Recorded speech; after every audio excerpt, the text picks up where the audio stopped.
In 2018, one of California's most notorious serial killers and rapists was finally caught. We begin tonight with new information on how investigators tracked down the suspected Golden State Killer. Golden State Killer. Golden State Killer. Golden State Killer. Police have been searching for the former cop turned serial killer for decades. Police have arrested Joseph DeAngelo. At least 12 murders, 45 rapes. We found the needle in the haystack. And his imprisonment finally meant closure for many of the women he had violently attacked. But not for Susan Bowlus, whose rape was never solved. 7 years later, she's still fighting for answers about the night that changed her life. Everything that was coming out in pieces as I was hearing victims speaking to the press and so forth, my jaw was dropping because this was exactly like my attack. I've been speaking with Susan for months, trying to understand what challenges survivors face when they attempt to get more information about what happened to them. Why were these people that were supposed to be helping me becoming my adversaries? I was clearly being deceived.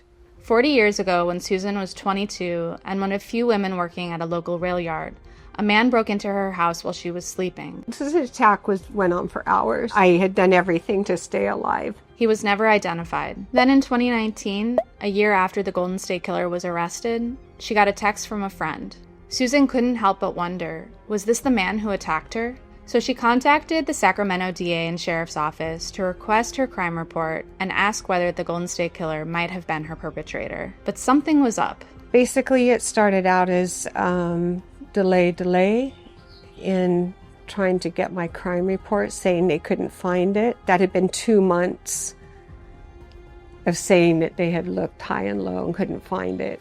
But then once the sentencing was over, then they found it. But when I got the crime report, it was heavily redacted. The sheriff's office didn't think he was the guy who attacked her, but it also wouldn't give her her complete crime report. At first, didn't know that it was heavily redacted. But I saw that the page numbers were blocked out and that there were a lot of things missing. I discovered it wasn't only a few pages. It was at least 34 pages that were missing. It really set off some pretty extreme trauma for me.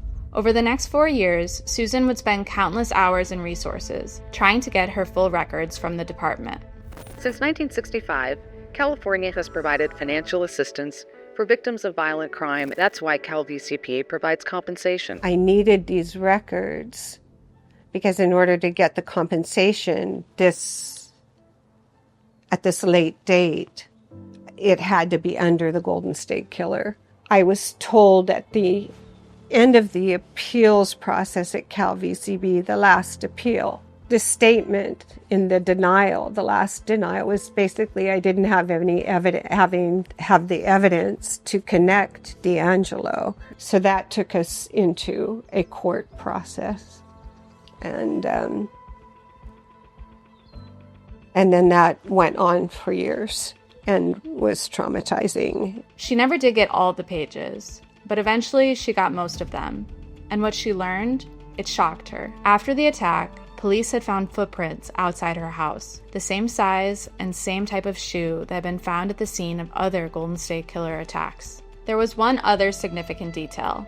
The killer lived only a short drive from her house. When I also found out that his arrest was only a few minutes from where my house was, it didn't convince me, but I thought, oh my God, this is a bit much. This leads to an obvious question. Why was it so hard for Susan to get her records? And why didn't the police think there was enough evidence to acknowledge her case? It's an age-old story, isn't it? You know, the fight for truth and justice. And is it worth it?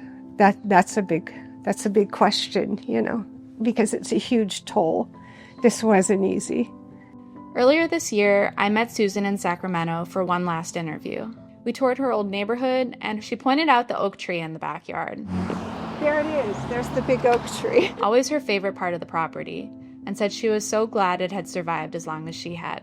She also took us to the old rail yard where she was working the year she was attacked. and she remembered what it was like to finally leave Sacramento behind. It was really a glory day that I had survived that attack, and I got my promotion after a strong fight for my promotion, and I climbed up on the locomotive, and I had what we called a grip, my bag, and I just remember waving. It was like, goodbye Sacramento, goodbye rapist. I felt like I'd really was a survivor, and I really had made it. Over the last year, I've spoken with experts, lawyers, a former county detective, and Susan. And what I found revealed that there's more to the story of the Golden State Killer than you might know. Read Susan's story and the investigation into it at motherjones.com.